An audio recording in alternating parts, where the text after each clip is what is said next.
Welcome into press coverage. Dan Hope, Andy Anders, joined by a special guest today, Marvin Harrison Jr. on the eve of your trip to New York for the Heisman. You don't see wide receivers go to the Heisman ceremony every year, so just, what's this like for you to get this opportunity? It's definitely a blessing, and I'm just super thankful that I can represent Ohio State and that great receiver room that we've had for many years, and be able to add a Heisman finalist and maybe a Heisman winner to the conversation. You mentioned today, you talked about the story of how you went to New York with your dad when he was up for Hall of Fame induction in the past, how this is sort of a full circle moment for you. Just what do you think the emotions are going to be like being on that stage in that moment? I'm going to be super proud of myself. I always have to reflect and look back often on what I accomplished, but like you said, that full circle moment, realizing your dad was up for one of the best awards that football players can receive as a Hall of Famer. And for me, kind of years later now, be a Heisman finalist, coming back to New York is definitely special. Marvin, obviously this is kind of a time of transition for this team as you guys wait to see. You're gonna go to the Cotton Bowl. It's obviously not exactly what you wanted for this season, but just what's it been like just inside the Woody Hayes Athletic Center this week as you guys start preparing for that Cotton Bowl? Yeah, I think we're motivated. You never want to end the season on a loss. And I think the Cotton Bowl gives us a great opportunity to build momentum for next year and get us back on track, being the household that we know that we can be. So we're definitely super excited for the opportunity that we could play a great Missouri team, super talented in their end. So it's definitely a big game for us. What areas have you seen Carnell Tate take some of the biggest steps, and what do you think he could show him? I think with Carnell, his confidence is just off the charts. There's nothing that he thinks that he can't do. And I wish I had the confidence he has. And you just see that each and every day he comes to practice. So I'm just super excited for what he can show the world and what I've known that I've seen him do so many times, even a little bit some games this year, and I've seen him do each and every day in practice. So super excited for the future he has ahead of him.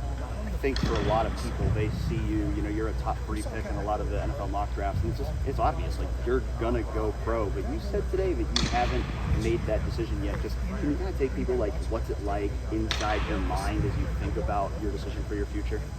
Yeah, I think everything has to be the right time, right moment as well, and obviously, as a football player, especially at Ohio State, you have to beat the tier north, and that's something that I've yet to do. But a goal that I really had was playing in Indy where my dad played, and how special that would be for me. And I think that's something that's still weighing on my heart a lot, and something I'll just keep thinking about and make my decision when the time is right. How much has your dad just helped you through this entire process? Yeah, he's always there to support me each and every day. And whatever decision I have, he's always going to be there for me and help me make that decision. So it's really a blessing to have someone who's kind of been in your shoes before.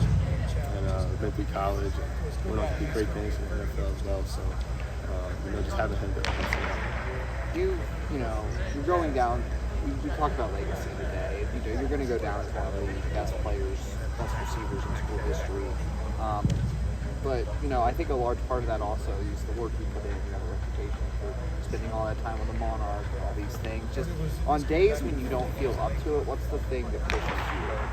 Yeah, those are the hardest days, but those are the most important ones. You don't feel like going out there and spending 2-3 hours catching passes from the machine. And, I think just times like this where you're actually being recognized for the things you put out on Saturday. So all of those days where you don't feel like doing it is definitely worth it. And to see my hard work pay off is definitely special. You're so close with Kyle. Just what's it like for you to see him, taking this next step in his career? And have you talked to him a lot about kind of what could be next for him? Yeah, I think first and foremost, Kyle's my friend more than anything. So actually, we just played Fortnite last night. We were playing together, playing the game. He's in great spirits. Super excited to see where his career future is next, and I have nothing but support for him and wishing nothing but the best. And you've seen Devin and Lincoln up close. What do you think those guys can bring to that quarterback competition? Not even just next season, but going into this Cotton Bowl. Yeah, I think they have a great opportunity to showcase what they can do to the whole world. And Lincoln, they both have the arm talent for sure. They can make a lot of throws and everything like that. It's going to come down to making right decisions in the key moments, and they have to have the athletic ability to maybe extend some plays. So, super excited to see what they do in this bowl practice leading up to it, and kind of competing for that spot come on December 29th, whatever the date may be. Yeah. 29th. And you're going to New York this week. It's like, what's maybe the one biggest thing you're looking forward to as part of this trip? Hopefully I get to shop in New York a little bit. That's what I'm really looking forward to, being to shop a little bit and just spend time with my family and enjoy being around them. And, like I said, looking back on everything I've accomplished so far, as a football player here. Is there like a specific place you want to shop? Leave it time. Gotta go leave it time. Get some more cleats. If I get leave it. No more cleats. But just being a fashion guy that I think I am. So shop a little bit. Well, Marv, thanks so much for joining us. Wish you the best of luck this weekend in New York, and thanks to everybody for listening in.